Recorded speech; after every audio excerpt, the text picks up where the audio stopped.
Ok. Bom, boa tarde, pessoal. Prazer recebê-los todos aqui. Vou fazer uma breve apresentação do nosso grupo de estudos. É um grupo de alunos da PUC, chamado Pensar Sem Corrimão. Somos alunos interessados e com dissertação ou tese em Hannah Arendt. Então, trocamos sempre bastante sobre nossas pesquisas e agora estamos promovendo palestras voltadas sempre para Hannah Arendt, qualquer coisa que seja relacionada a ela que a gente possa promover a respeito da obra dela. Hoje temos o prazer de contar com o professor Alexandre Cabral. Eu vou passar a palavra para a Camila, que foi responsável pelo convite, para ela fazer algumas palavras e apresentar o professor propriamente. Tá? Muito obrigado.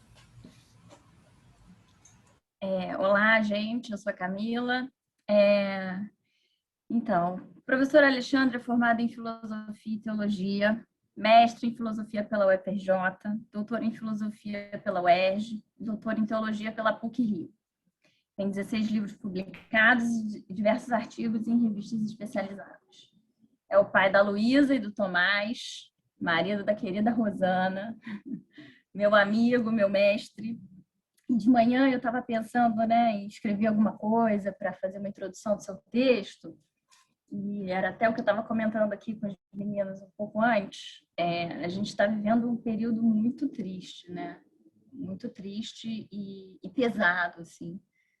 Com mais de 400 mil mortes, né? A gente vê vídeo o tempo inteiro das pessoas sem emprego, sem poder trabalhar, com uma dificuldade enorme.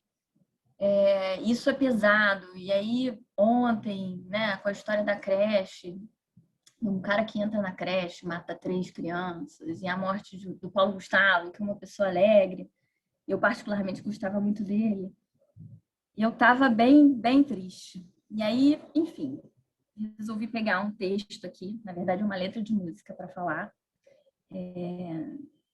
O título da letra é O Poeta Está Viva, do Frejá e da Dulce Maria. E fala o seguinte: Baby, compra o jornal e vem ver o sol. Ele continua a brilhar, apesar de tanta barbaridade. Baby, escute o galo cantar a aurora dos nossos tempos. Não é hora de chorar. Amanheceu o pensamento. O poeta está vivo com seus moinhos de vento, a impulsionar a grande roda da história. Mas quem tem coragem de ouvir? Amanheceu o pensamento, que vai mudar o mundo com seus moinhos de vento. E em algum pedaço da música, ele diz o seguinte: que todo mundo é parecido quando sente dor. A gente pode até ser um pouco parecido quando a gente sente dor, mas eu acho que a gente é bem mais parecido quando a gente dá risada. Eu acho que o humor, ele aproxima muito mais e diminui, as distâncias. E falando até o que está todo mundo compartilhando um vídeo do próprio Paulo Gustavo, que rir é um ato de resistência e a gente precisa resistir. Então, para falar de resistência, a gente convidou Alexandre Cabral, que é a pluralidade em pessoa, um pensamento alargado, um profundo acolhimento do outro. É isso. É um prazer enorme ter você aqui, viu? A palavra é sua. Obrigado, Camilinha. Coisa bonita. Adorei frejar. Muito bonito. Adoro essa música. Essa música eu cantava na escola, no final da escola. Porque essa música tem muitos anos. E a gente cantava zoando um ao outro quando falava a parte do baby, né? Baby. E aí a gente tinha uma maneira de cantar. Eu me lembrei agora, um amigo Fábio, que ficava cantando essa música diariamente para a gente ficar zoando lá no final da sala. Muito obrigado. Obrigado pela apresentação e pelo texto. Muito bonito. Sobretudo nesse momento doloroso, né? Gargalhar é uma resistência bem importante.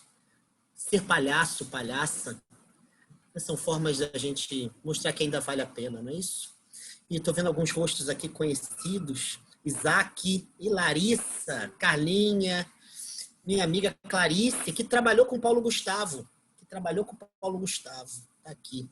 Queria agradecer ao Marcelo e ao Pedro. O professor Pedro é uma pessoa especial, espetacular. Todo mundo que estuda com ele fala assim de maneira muito bonita do trabalho dele, os interesses, os escritos, o que eu já o que eu já li dele, o conteúdo que eu ouvi em palestras, conferências, sempre me atraiu bastante. Tenho muita admiração pelo trabalho dele. É muito bom vê-lo aqui, de alguma maneira, articulando esse grupo de estudos e ver tantas pessoas, alunos interessadas numa pessoa como Hannah Arendt.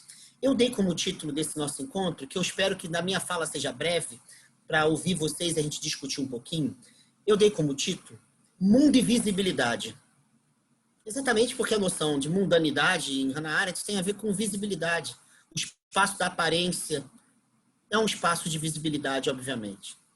E eu coloquei como subtítulo Pensando a Decolonialidade com Hannah Arendt, porque tem sido uma espécie de objeto de pesquisa meu.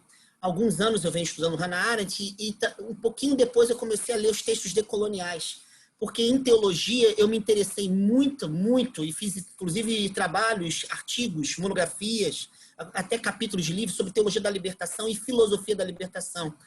Sobretudo Henrique Dussel, um filósofo argentino que mora ainda no México e que é uma espécie de pilar do pensamento decolonial. E eu notei que algumas coisas poderiam ser cruzadas com a Hannah Arendt e me interessou demais articulá-los.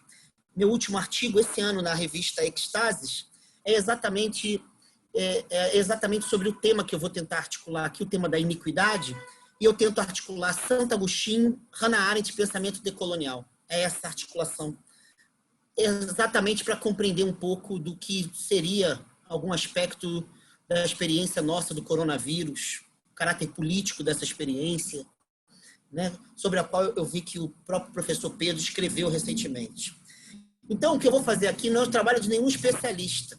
Eu já publiquei coisas sobre Hannah Arendt. Meu último livro, Desidentidades e Resistências, tem um capítulo sobre Hannah Arendt e Judith Butler, e o último capítulo é sobre Pombagira, que é o que eu mais gosto de estudar, é Pombagira. E eu acho que a Hannah Arendt ama Pombagira, na minha perspectiva, segundo as entrevistas que eu fiz com as 15 Pombagiras, eu acho que tem tudo a ver Pombagira e Hannah Arendt, que é uma outra pegada decolonial, bem brasileira, que é uma decolonialidade feminista umbandista, que tem me interessado. Eu acho que tem tudo a ver com a Hannah Arendt, mas fica aí para a gente explorar isso depois.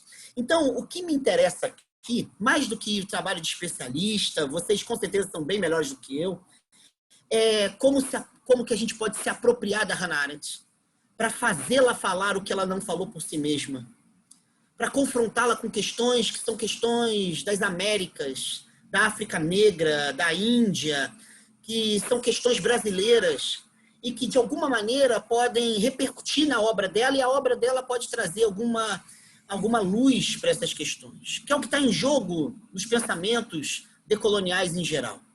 Então, por isso eu coloquei esse título, Mundo e Visibilidade, porque eu acho que a gente pode articular, né, a Hannah Arendt com esses pensamentos que, desde a década de 1990, tem pululado, tem sido fertilizado aí, né, na América Latina, América Central, sobretudo América Central, América do Norte, né, América do Sul, né, eu falei Latina, mas sobretudo do Sul, e parte da África, né, que tem pensado bastante essa questão.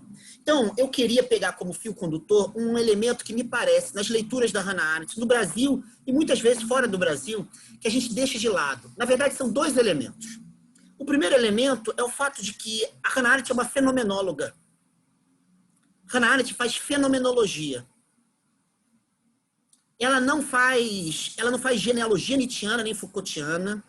Ela não participa das teorias críticas do século XX, apesar da relação dela com muitos filósofos, por exemplo, ligados à escola de Frankfurt. Isso não é questão, mas ela faz, me parece, que todo o tempo, fenomenologia. Essa é a primeira questão. A segunda questão é que ela é uma fenomenóloga judia. E se nós levarmos a sério o pensamento fenomenológico judaico do século XX, a gente vai perceber o que disse o neokantiano Hermann Cohen, que o pensamento judaico, quando ele faz filosofia, ele coloca como eixo da sua reflexão, portanto, como centro da reflexão, a questão da alteridade. Ainda que essa palavra, na obra da Hannah Arendt, seja problematizada, porque ela nota que a palavra alter, em latim, tem a ver, no pensamento medieval latino, com a comparação entre dois entes distintos. Então, ela deixa de lado essa ideia de alteridade no sentido no sentido latino e medieval do termo, para pensar a pluralidade e a pluralidade de singularidades, como ela diz muito bem na condição humana. Mas mesmo assim, a gente poderia dizer que, ressignificando não a palavra, mas revendo o conceito, seria possível dizer que ela faz parte disso que eu tenho chamado de virada ético-política da fenomenologia judaica. Ou seja, nos pensadores e pensadoras de tradição judaica, a fenomenologia ela tem uma virada ético-política. Até Judith Butler, sendo judia, num texto dela sobre feminismo e fenomenologia, ela mostra a necessidade dessa virada, a virada da fenomenologia em relação à questão da alteridade. É um texto basilar, tem 20 páginas, onde ela joga com Simone de Beauvoir, joga com Merleau-Ponty, ela discorda de ambos, até que ela diz que a fenomenologia tem lugar no feminismo, ela coloca lá os termos, acrescenta o problema da discursividade e do poder, e ela fala da alteridade. Então, o pensamento judaico bate muito nisso. Eu diria, então, que a fenomenologia judaica do século XX é marcada por esse gesto que aparece em Hannah Arendt com um certo acento, talvez como a grande preocupação dela. É só pegar as obras de Martin Buber, comparar com Levinas, com Hannah Arendt e com Hans Jonas, amigo dela, ex-aluno do Heidegger, que vai pensar a alteridade de uma maneira antropocósmica, dando outros passos, que a própria Hannah Arendt, segundo o livro de memórias dele, diz que concorda com ele, sobretudo no mito da criação que Hans Jonas cria, né, no ápice da obra dele. Ele recria o mito da criação para repensar as possibilidades de Deus depois dos campos de concentração, né, nazistas. Ora, então eu gostaria de levar a sério exatamente isso. Primeiro, Hannah Arendt é uma fenomenóloga e depois que ela participa do que eu vou chamar de virada ético-política da fenomenologia judaica. Nesse primeiro sentido, sendo fenomenóloga, a gente teria que levar a sério, são muitos elementos do que a gente pode chamar de tradição fenomenológica. Mas eu quero acentuar dois elementos só, dois elementos, que estão presentes no Husserl, já no jovem Husserl, mas também no jovem Heidegger, no parágrafo 7 de Ser e Tempo. De modos distintos, os dois dizem alguma coisa, algo bem comum. Eles mostram que a fenomenologia ela é um saber da mostração. Mostração, mostrar. Heidegger chega a dizer duas palavras espetaculares, dois verbos. Deixar e fazer aparecer o que se mostra a partir do que se mostra. Deixar e fazer aparecer o que se mostra a partir do que se mostra. A fenomenologia, ela, de maneira geral, não existem fenomenologias idênticas, não tem uma base una, é um movimento, de fato, como diz Paul Ricoeur, é um movimento histórico, mas a gente tem que pensar que ela tem uma tarefa. A fenomenalidade dos fenômenos quase nunca aparece imediatamente. Cada autor e autora vai mostrar os porquês do não aparecimento. Atitude natural em Husserl, a impessoalidade, né, da relação primária com o mundo em Ser e Tempo do Heidegger, né, o duplo ocultamento do ser no Heidegger tardio, não importa aqui. Importa que a fenomenalidade dos fenômenos, a significatividade dos fenômenos, tende a não aparecer de início. Então a fenomenologia tem uma tarefa, fazer aparecer e deixar aparecer. Esses dois verbos são importantes, porque diz respeito ao fato de que há um ocultamento primário contra o qual opera a fenomenologia. Então eu diria de maneira bem breve, bem curta, né, usando assim como referência Alberto Caeiro, lá do Guardador de Rebanhos. Fenomenologia é arte de ver o que se mostra. É arte de ver o que se mostra. Se não se mostra, a fenomenologia arranca da não mostração para a mostração. Daí o verbo machen em alemão, é um fazer visível. Não é uma constatação. É o tornar visível algo que primariamente não aparece segundo a sua própria medida. Visibilidade é um problema da fenomenologia. Mas é óbvio que depois das críticas de Levinas e Derrida, por exemplo, Marion, Jean-Luc Marion, a gente poderia falar assim, pô, mas isso é o paradigma ocular da história do Ocidente. Paradigma das teorias, né? Do teorém grego, do contemplar. Será que esse paradigma ainda faz sentido? Né? Eu tenho respondido isso usando essas mesmas pessoas, inclusive o próprio Levinas e o Marion. Em fenomenologia, significatividade, ela pode ser pensada metaforicamente. Por exemplo, você pode usar os 5 sentidos considerados corporais: tato, olfato, paladar, visão, audição, tudo isso para falar sobre significatividade.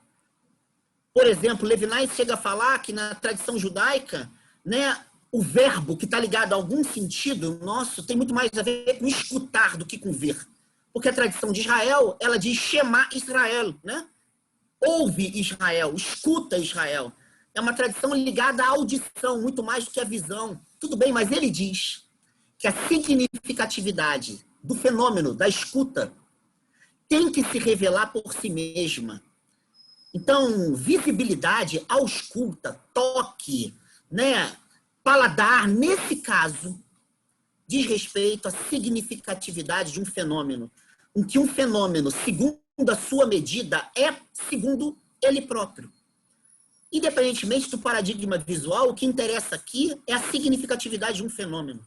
Hannah Arendt, ela faz fenomenologia. Ela descreve a fenomenalidade dos fenômenos que se revelam segundo suas medidas e que não se revelam por causa do devir da nossa tradição, por causa das conjunturas da nossa tradição.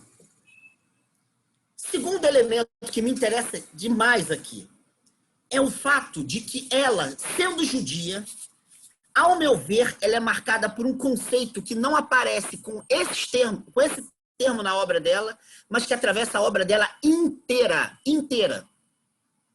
E esse fenômeno diz o seguinte: a tradição judaica, ela não conheceu a mortalidade humana como a tradição grega, nem romana.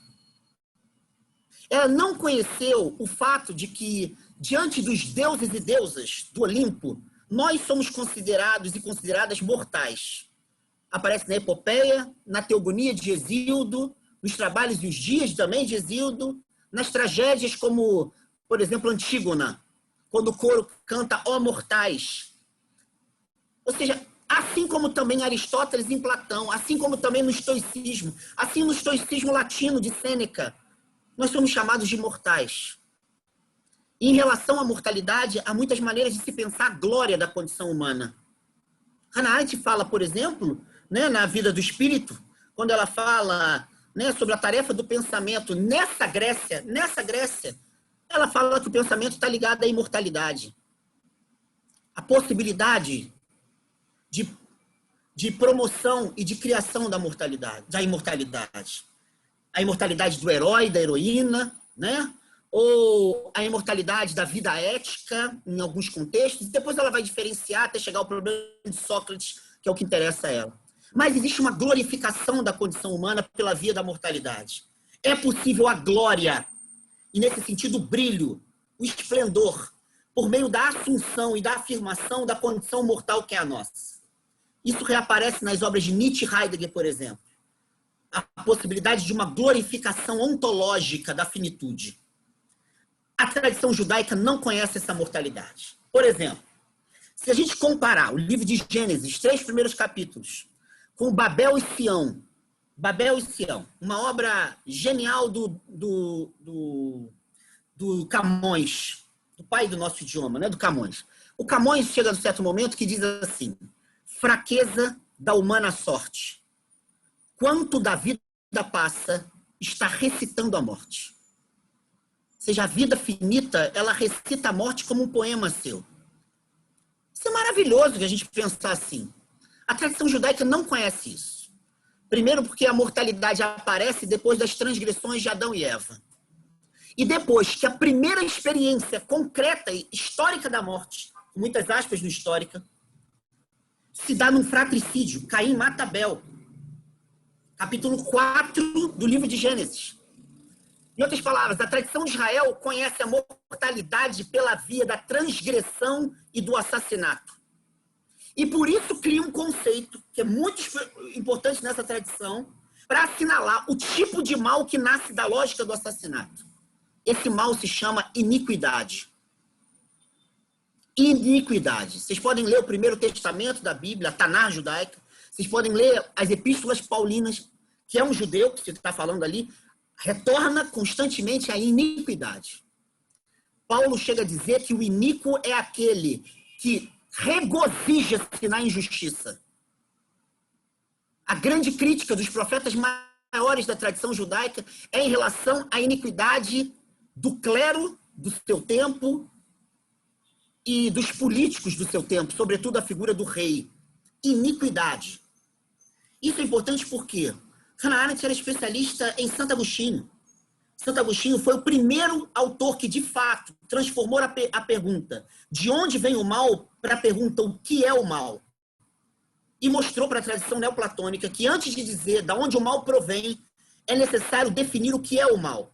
E ele diz textualmente que o mal é a privação do bem.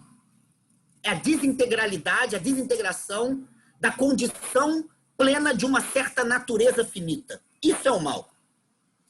E há um mal no mundo, que é o mal moral, que é o pecado, cuja responsabilidade é do livre-arbítrio humano. Beleza. Hannah Arendt nunca utilizou esse referencial teodiceico para lidar com o mal. Minha hipótese é por quê? Porque essa caracterização do mal não dá conta do problema judaico do mal. O mal é uma lógica histórica que depois da primeira morte, que foi a morte de Abel, diz o texto que o sangue de Abel sobe aos céus, Deus escuta o sangue, é assim que diz, e faz com que Caim e sua descendência experimentem o desterro e proíbe que outros matem Caim para a promoção da justiça. Isso significa que, da tradição de Israel, a história é marcada pela lógica do assassinato. A história. Ao meu ver, a Hannah Arendt ela é profundamente marcada pela tradição de Israel, da qual ela de fato faz parte. Ela está preocupada dos conceitos de mal dela, tanto a banalidade do mal quanto o mal radical. Ela está preocupada com a lógica da iniquidade. Ela está preocupada com o fato de que no espaço e no tempo, até o juízo final, a iniquidade existirá. Isso é um pensamento judaico. Como lidar com a iniquidade?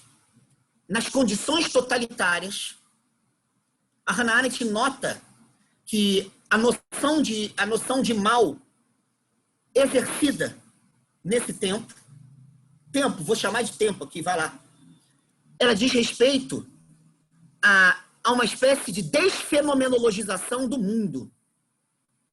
E nesse caso, também Hannah Arendt é uma judia, porque ela abandona a noção agostiniana de amor mundi. Amor mundi é uma noção de Santo Agostinho.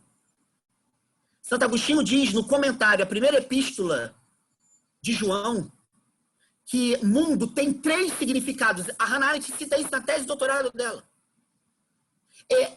Tirando o primeiro, que o mundo é a totalidade da criação, todos os outros dizem que o mundo diz respeito a uma qualidade de vida na criação, que Santo Agostinho chama de concupiscência, que é um tipo de amor que promove a alienação radical do ser humano em relação à sua condição.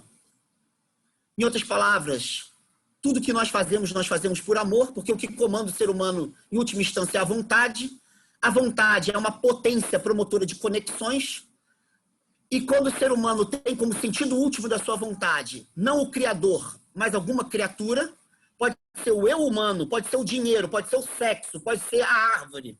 Se o ser humano absolutiza o relativo, aquilo que é relativo, necessariamente o que o ser humano experimenta é a alienação e, portanto, o pecado. Amor mundi diz respeito ao amor que nasce da naturalização da concupiscência. Quando Hannah Arendt não aceita esse conceito de amor mundi, ela está sendo judia.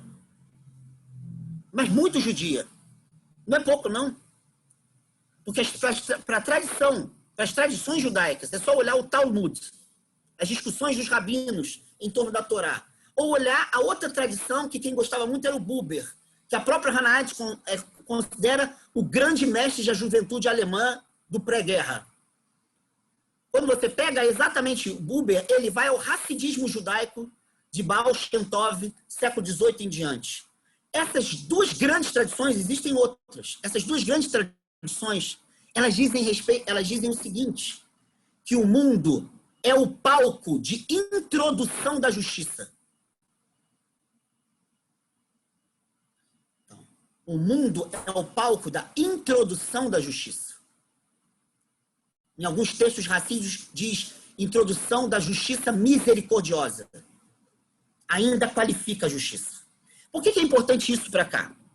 Porque está em jogo na Hannah Arendt, numa descrição fenomenológica da mundanidade do mundo, uma ressignificação de Santo Agostinho. Política, diz ela, lá na obra póstuma, né? O que é política, página 36 da edição brasileira, não é cuidar dos homens, é se preocupar pelo mundo, é cuidar do mundo. Vamos traduzir esse mundo de maneira bem encurtada para o que eu quero. Mundo é espaço de visibilidade da pluralidade humana intermediada pelos seres fabricados por mãos humanas, os seres de uso. Cuidar do mundo. Espetacular essa expressão, cuidar, se preocupar com o mundo. Dizer que a política é isso. Se a gente pegar o final do texto, a crise na cultura, ela compara a arte como produtora de um objeto que contém durabilidade, e na arte, o problema da beleza, que ela vai identificar como aparição, ela vai dizer que uma das relações entre arte e política é geralmente o fato de que a aparição é a questão da política, assim como da arte. E a beleza está vinculada à aparição. E, de certa maneira, é tarefa da política o cuidado estético do mundo. Ela chega a supor isso numa notinha, assim. O cuidado estético é o que estou falando. O cuidado com o espaço de aparecimento, que reluz beleza. Se a gente pegar isso, o amor mundi, essa ressignificação arendtiana de Santo Agostinho, isso diz que a descrição fenomenológica do mundo em Hannah Arendt não necessariamente se reduz a um espaço específico histórico, dito de maneira muito lata, porque história para Hannah Arendt tem uma semântica diferenciada. Mas vai lá, a noção de espaço histórico. Não é qualquer experiência nossa que diz respeito ao cultivo pleno do espaço de visibilidade que é o mundo. Claro que não é assim. E quando Hannah Arendt vai aos gregos, a uma certa Grécia, quando ela vai a Roma, por exemplo, discutir autoridade e tradição, quando ela vai discutir o problema do amor com a tradição cristã, perdão com os evangelhos, os 4 evangelhos, sobretudo os evangelhos sinópticos, ela não vai lá meramente porque ela gosta, porque em fenomenologia, quando você se relaciona com uma tradição, o que interessa na tradição é que ela é um passaporte, ela é para acessar a fenomenalidade de algo, como mundo, como tradição, como autoridade, como amor, como perdão e assim por diante. Então, o que importa aqui é dizer que a caracterização fenomenológica do mundo tem a ver com visibilização. A ação, o discurso, pluralidade, todos esses conceitos têm a ver com espaço de visibilidade. Essa visibilidade, segundo a condição humana, segundo o trabalho, obra e ação, segundo tantos outros textos da Hannah Arendt, diz respeito não ao que o ser humano é, mas quem o ser humano é, porque ele se mostra. Diz respeito a essa expressão que ela fala, rede de seres humanos, dispostos pluralmente. E ela diz que é na disposição da pluralidade que concomitantemente se dá a singularidade. Vamos levar isso em conta. É importante levar isso em conta por quê? Porque toda preocupação com o mal da Hannah Arendt diz respeito a desaparições fenomenologicamente pensadas. A naturalização da superfluidade da vida, a naturalização da proliferação do fungo, como na carta ao Gershom Scholem, grande teólogo, eu tenho parte da obra dele aqui em casa, grande teólogo judeu, Gershom Scholem, quando ela fala que o mal não pode ser radical, ele notou que ela mudou a expressão, fala banalidade do mal e não mal radical. Tudo bem, o mal não tem raízes, mas ele se prolifera como fungo e assim por diante. Né? As duas caracterizações, que não são opostas, não são antagônicas, diz respeito à produção de invisibilidade. A desfenomenologização do mundo.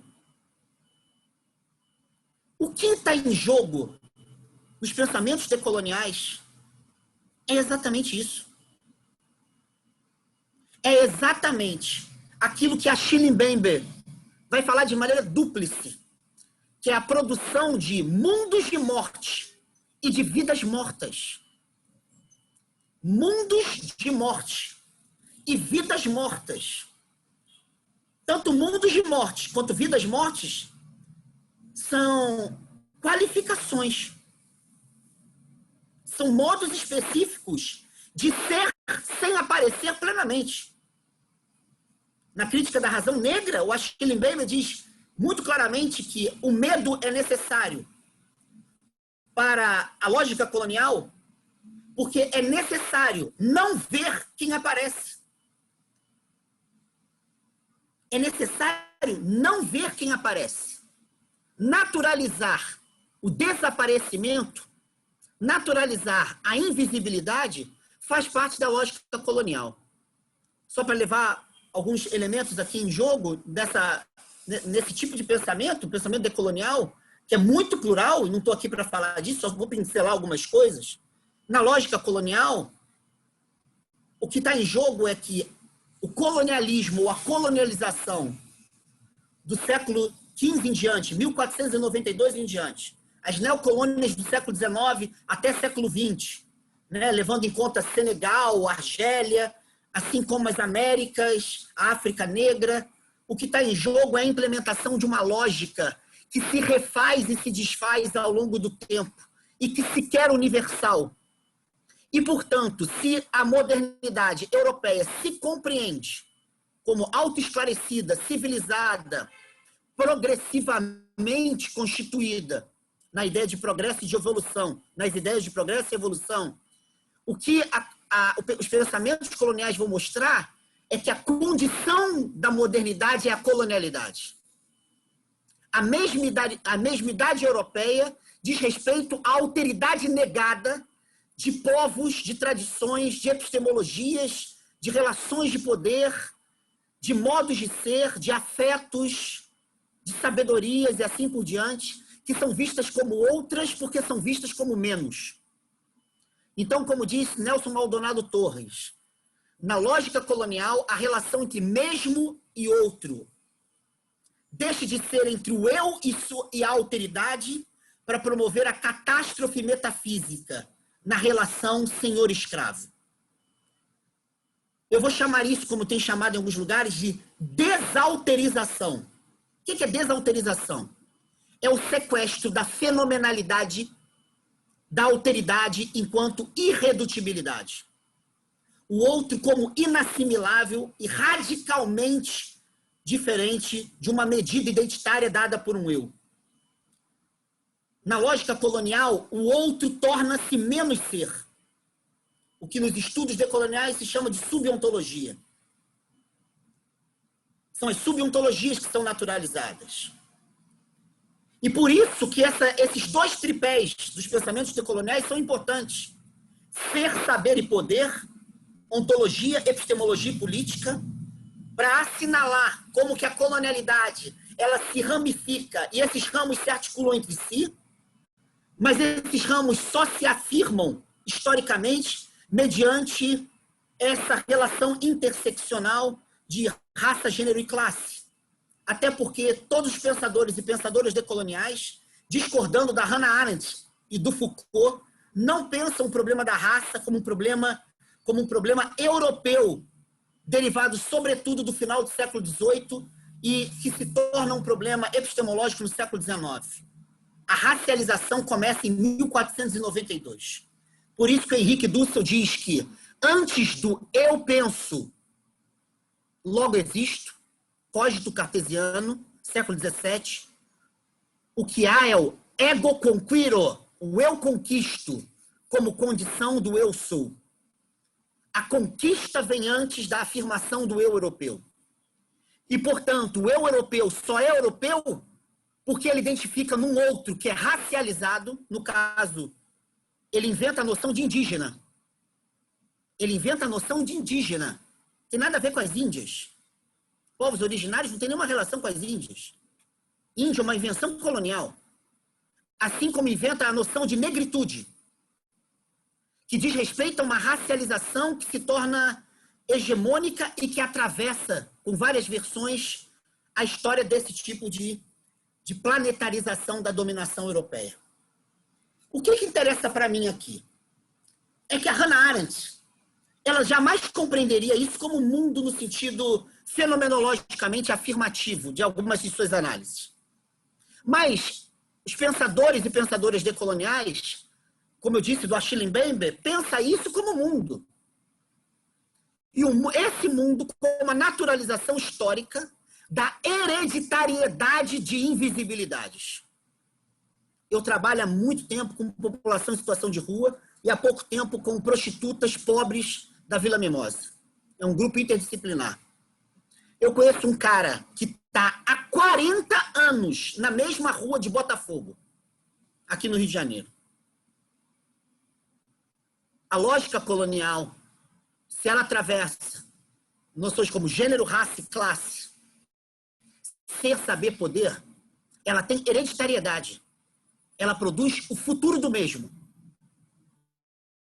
As favelas são o futuro do mesmo.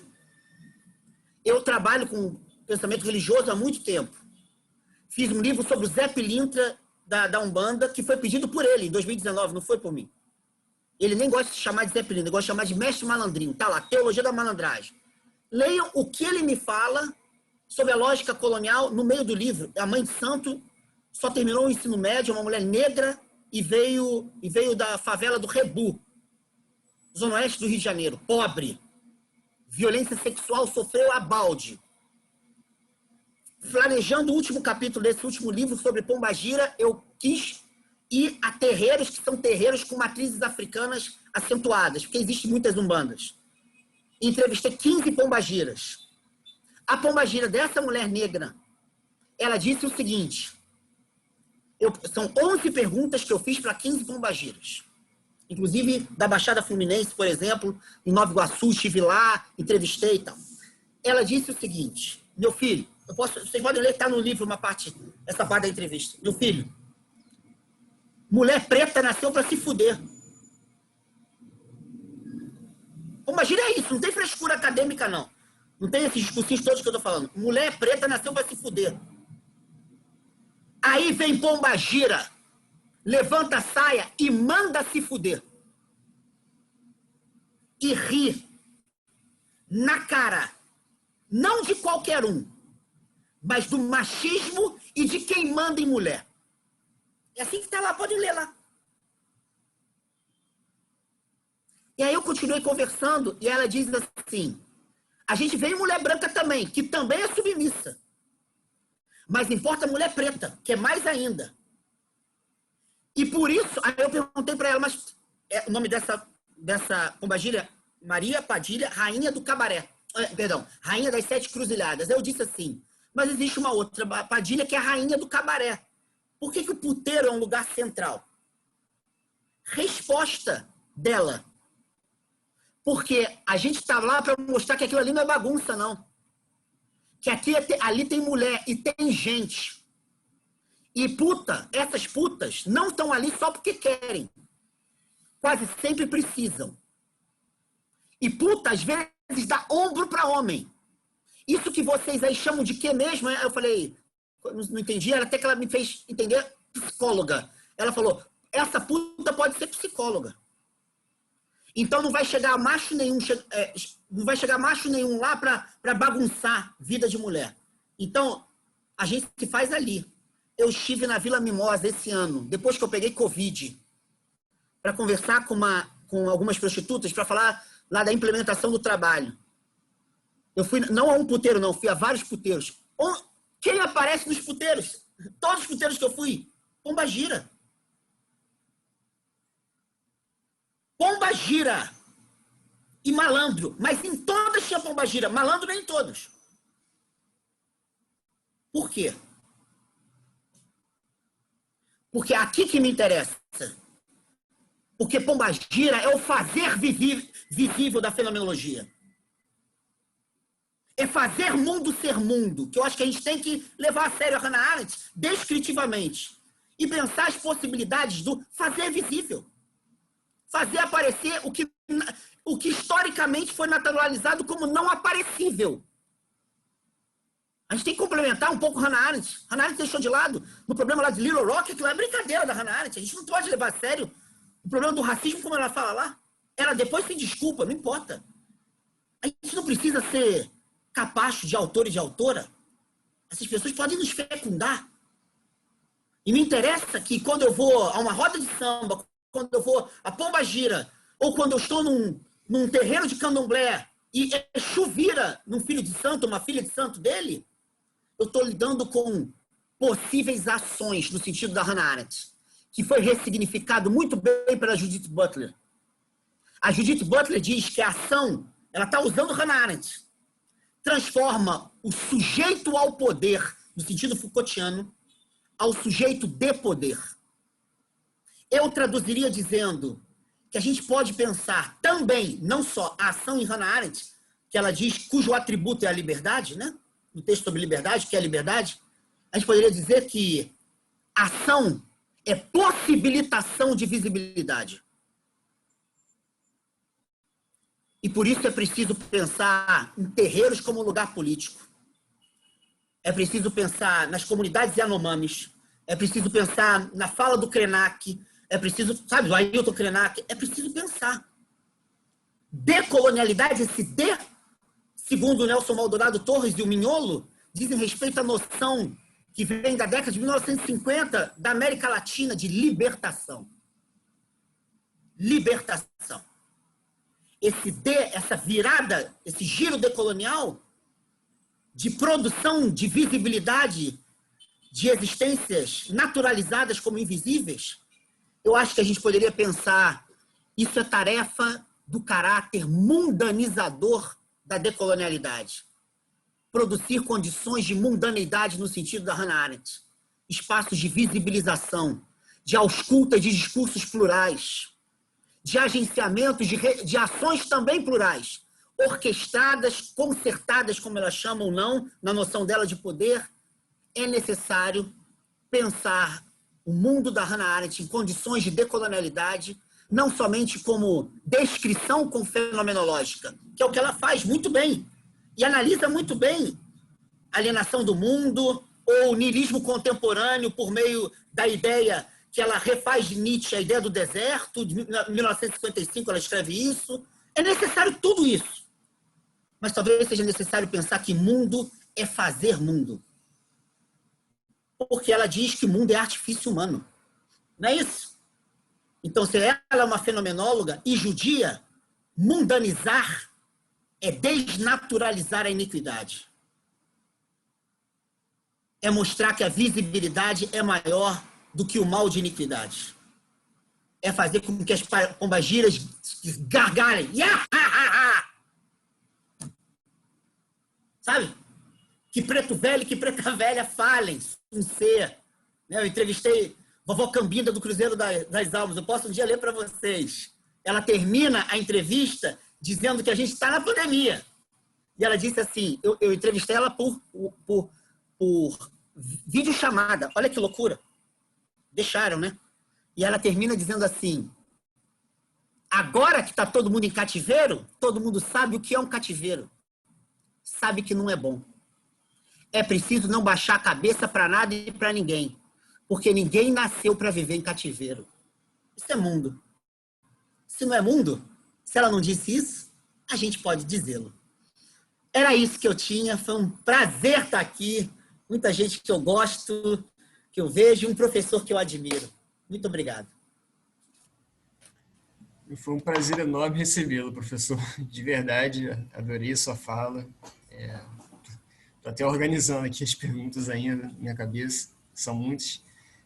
Bom, eu vou abrir para o pessoal que está na plateia, então, se alguém tiver alguma pergunta, pode avisar no chat, se quiser levantar a mão. Pedro, já colocou. São palmas ou está pedindo a palavra? Poxa, na primeira vez que eu consegui descobrir como que põe essa palminha nesse negócio, você não entendeu que era só palma. Hoje é a primeira vez que eu consegui descobrir esse maldito desse negócio aqui. Perdão. Tem gente que usa para levantar a mão por aí, não sei.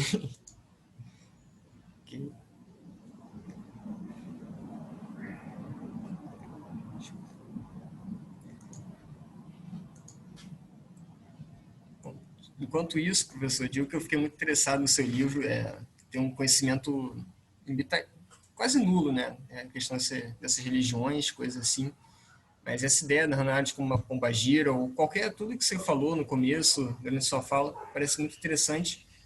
E gosto muito desse movimento que você faz, né, que está explícito no seu subtítulo, pensar decolonialidade com a Hannah Arendt, não na Hannah Arendt, como a gente sempre vê, né? Conceito X no autor Y. Não, você está trazendo a Hannah Arendt para conversar através da filosofia dela, então dizer que isso é excelente para o nosso grupo, né? Que todo mundo estudando a Hannah Arendt poder fazer essas conexões da obra dela. Fico muito feliz mesmo. Marcelo, então eu faço uma pergunta, mas porque eu não consegui achar, você vê como que para mim é difícil, eu achei a mãozinha de aplaudir, de levantar para perguntar, eu não achei. Eu só achei a mãozinha que o aplaude ou faz assim. Bom, Alexandre, pergunta o seguinte, bom, entre muitas coisas que você falou, vou destacar só uma, assim, que eu fiquei aqui pensando e que talvez seja mais interna até ao pensamento da Hannah Arendt do que aquilo que, no fundo, achei mais interessante, que são os saltos externos que você fez em relação ao pensamento dela. Mas, internamente, eu fiquei pensando, porque você frisou no fim essa definição quase que aparece em alguns momentos, no início da condição humana, do mundo como artifício humano, o mundo como o acréscimo de objetos produzidos pelos seres humanos ao que é a existência, a realidade. Ao mesmo tempo, contudo, em vários momentos você pontuou, e acho que isso é algo que a Hannah Arendt faz também, a relação entre mundo e política. E acho que isso é uma coisa curiosa, porque como no livro da Condição Humana tem um aspecto, às vezes, talvez muito estruturante, fica parecendo quase que algo mais ou menos assim, né? Tem a vida, o mundo e a política, né? Labor, trabalho e ação, ou trabalho, obra e ação, labor, work, action. Parece que então a gente teria vida ligada a esse labor de sobrevivência biológica, a gente teria o mundo ligado a essa fabricação, produção de objetos. E, na verdade, quando a gente chega na política, parece que já não é mundo nesse sentido. É ação e discurso porque é efêmero, porque não é durável, ao contrário do mundo que tem uma durabilidade. E, no entanto, aparece muitas vezes, na Condição Humana menos, mas em outros momentos da obra da Hannah Arendt, essa relação muito íntima entre mundo e política.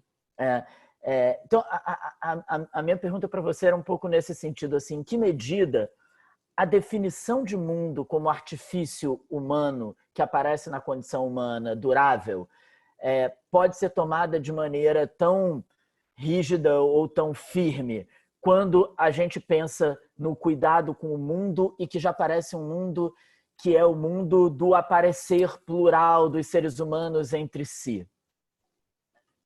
Algo por aí. Pedro, pô, sua pergunta é muito boa. Obrigado, obrigado mesmo. Eu recentemente li uma tese de doutorado, tinha um rapaz que vai participar aqui, foi até a Camila que me mandou essa tese. Gostei da tese, mas eu li e fiquei com essa mesma impressão sua.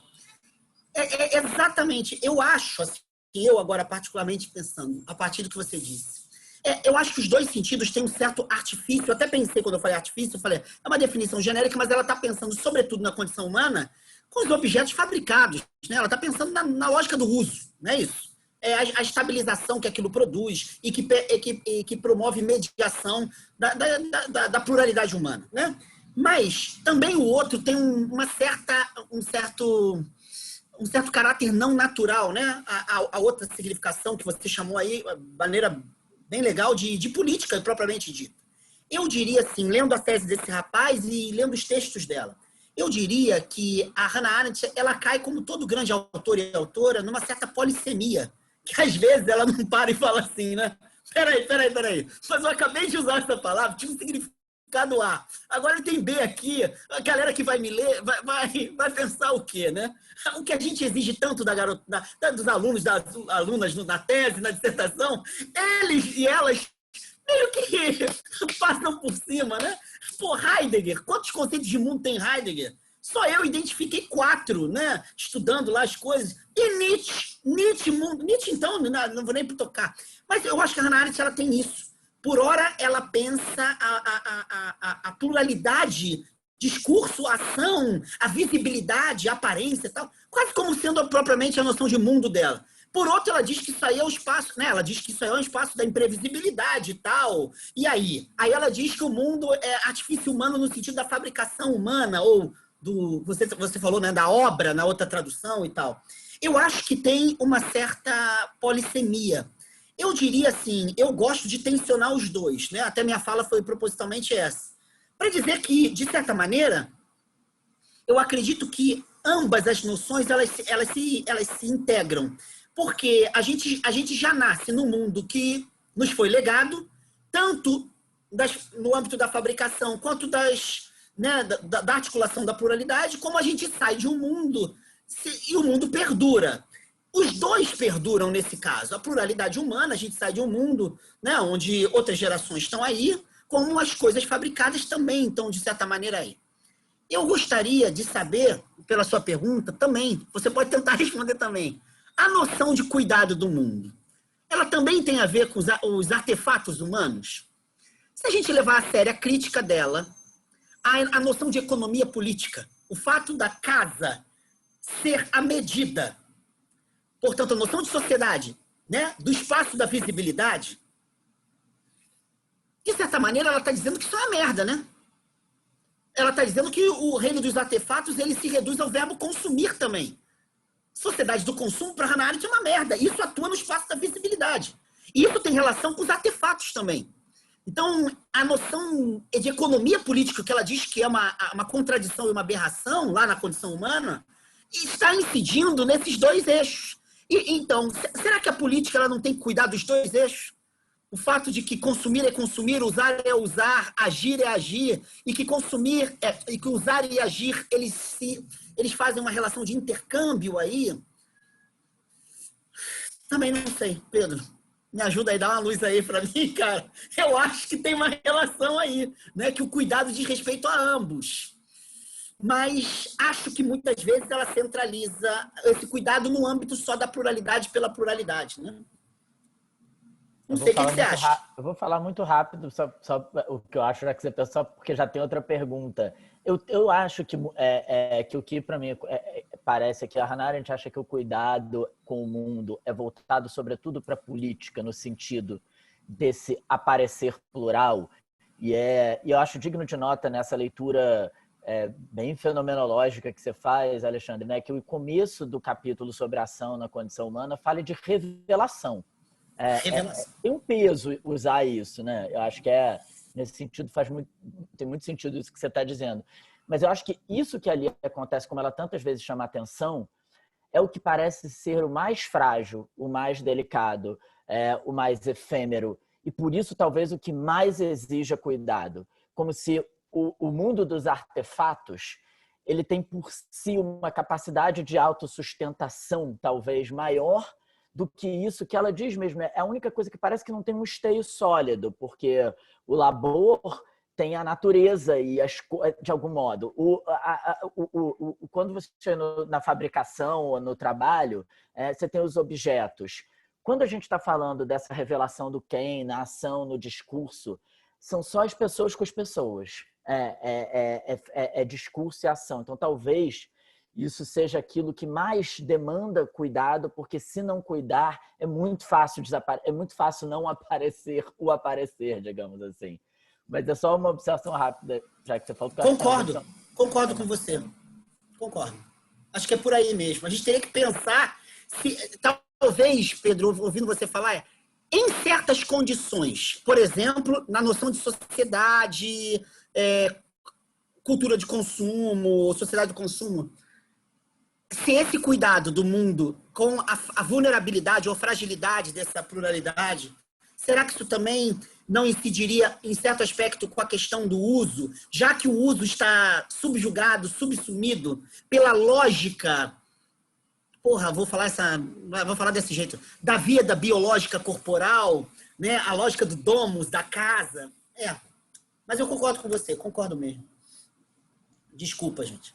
Ótimo. Obrigado, Pedro, pela pergunta, os comentários, Alexandre. Camila e Larissa já manifestaram interesse. Camila, você foi primeiro, pode abrir o microfone. Então, como é que você acha que a gente pode tentar produzir essas visibilidades, né, para esses invisíveis, dado que a política é o espaço entre os iguais, enfim, como é que a filosofia pode pensar? É óbvio que você já está fazendo isso, mas assim, eu acho que a filosofia tem uma tradição amarrada a não pensar dessa maneira, né? De não pensar entre esses invisíveis, entre esses iguais. Como é que você pensa a filosofia a partir disso? Camilinha, hein? Cuidado. Já está querendo me colocar aí na berlinda. Mas olha, a sua pergunta é boa. A Hannah Arendt, eu conversei outro dia com o André Duarte, que é amigo do Pedro, né? A gente participou de um negócio, um encontro, e aí eu falei para ele do livro dele sobre a pandemia e o pandemônio, como que ele faz uso, indiretamente, de uma certa Hannah Arendt, dialogando com Foucault, Achille Mbembe, ele vai dialogando com a galera e falando da situação brasileira, pegando notícias de jornal e tal, é bem legal, o texto bem legal. E ele estava dizendo que ele sentiu necessidade de ler muitas outras coisas para pensar a noção de espaço da aparência em Hannah Arendt, porque eu levantei essa questão. Será que a gente não teria que pensar? Ele falou, eu vejo que a gente tem que pegar outras referências para de alguma forma, potencializar essa intuição dela, né? Esse mundo, né? No sentido do Pedro, do cuidado com a fragilidade, né?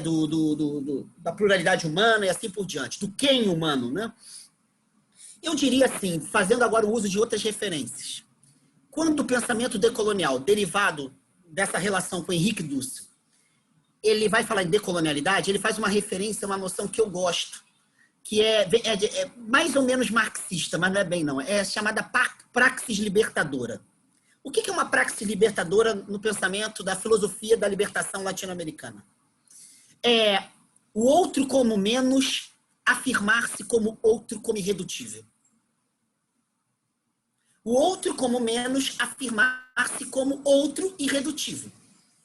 Uma alteridade sequestrada em uma alteridade que transcende esse sequestro. A desobediência civil, por exemplo, um pouco na Hannah Arendt, talvez nos ajude a usá-la para isso. Mas eu gosto de usar essa referência da Hannah Arendt do espaço da aparência, da aparição. Aparência como aparição. Ser e aparecer se coincidem. Na primeira página da vida do espírito, eu acho essa expressão genial. Ser e aparecer coincidem. Significa que ontologia e aparição, ou ser e aparição, são mesmo, se identificam. Em fenomenologia é isso mesmo. A gente poderia dizer que existem condições desfenomenologizantes que se cristalizam historicamente. E, nesse sentido, pensar essa transcendência como uma transfiguração da alteridade em menos e mais, em irredutibilidade, seria interessante para a gente pensar a pluralidade de estratégias, Camila. Você, por exemplo, você veio da Baixada Fluminense, você conhece a zona do menos, muito menos. Você faz trabalhos ligados a projetos de educação com pessoas, crianças, adolescentes empobrecidos. Né? Então, a gente pode pensar uma multiplicidade, tanto das demandas dos feminismos, como das demandas decoloniais, antipatriarcais, como na decolonialidade feminista, a decolonialidade ecológica que está começando a surgir com mais força. A gente pode pensar uma multiplicidade. O que eu acho disso tudo é que produzir essas visibilidades, visibilizar, não é algo unilateral. É algo também plural. É também plural. a gente tem que pensar em interseções de estratégias. A gente tem que pensar. Eu acho que é por aí, né?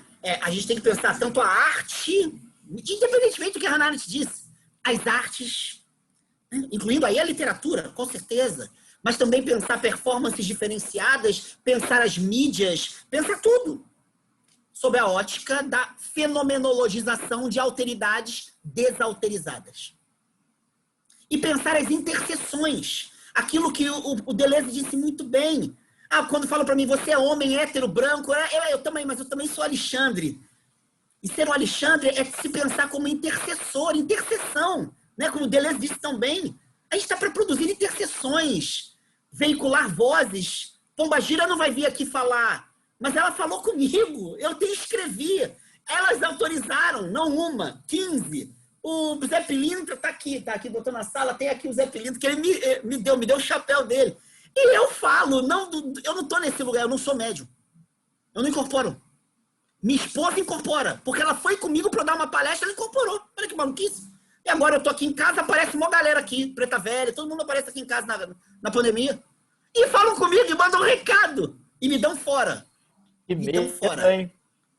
Eu tenho medo da porra. Por isso que eu sou amigo dessa galera. Então, como é que é falar a partir de e não falar sobre? Entende? Isso é uma interseção. É nesse sentido. São muitas estratégias. Eu não tenho fórmula, né?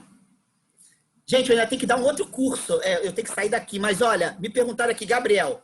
Judith Butler, Hannah Arendt, sionismo e judaicidade, é a parte inteira. Mas também tem uma parte inteira sobre o conceito de ação na vida psíquica do poder, em que ela faz uso da Hannah Arendt muito legal, por sinal. E a Beatriz está perguntando a diferença do conceito de história e política dentro do judaísmo em relação ao cristianismo. Sei que talvez seja um tema grande. Olha, eu não dou conta disso, não. Mas eu posso te dizer que tem muitas diferenças. Porque tem a diferença da encarnação. A teologia da encarnação muda tudo. E tem uma invenção do século II em diante, que é a invenção da transcendência celeste como lugar de juízo da vida na Terra. O que dificilmente você encontra na história do judaísmo bíblico. A transcendência, ela não necessariamente te leva à vida pós-morte como um critério de juízo dessa vida imanente. Então, isso tem diferenças radicais. É só ler, por exemplo, a última parte da Cidade de Deus de Santo Agostinho. O próprio Santo Agostinho faz essa diferença, né? Beleza? Desculpe aí. Ótimo, Alexandre. Muito obrigado. Bom, tinha só a pergunta da Larissa, mas eu acho que vai te atrasar um pouco, não tem problema. Qual é? A gente já é amigo, depois então, eu suspeitei do jeito que... Então tá ótimo. Minha amiga, faz vídeos. Já vi vídeos. Já viu? Já vi. Em vídeo agradecemos o senhor, inclusive. Eu fiz sobre Hannah Arendt, a primeira coisa que eu falo. Esse eu não vi. Eu agradeço o Alexandre aí, porque me introduziu nos estudos dela. Enfim, é só agradecer, Alexandre. Muita saudade de você. Você é gigante. Obrigado. Muito obrigada, viu, querido? Bom, aqui do nosso grupo a gente agradece também, Alexandre. Muito obrigado pela palestra. Quando ela estiver no YouTube, a Camila te passa o link que você pode divulgar. Bom. Obrigado, tá, Pedro, por tudo. Camilinha, Carlita e tanta... Marcelo, obrigado, amigo. Tô aí, Claricinha. Mauro, todo mundo. Obrigado.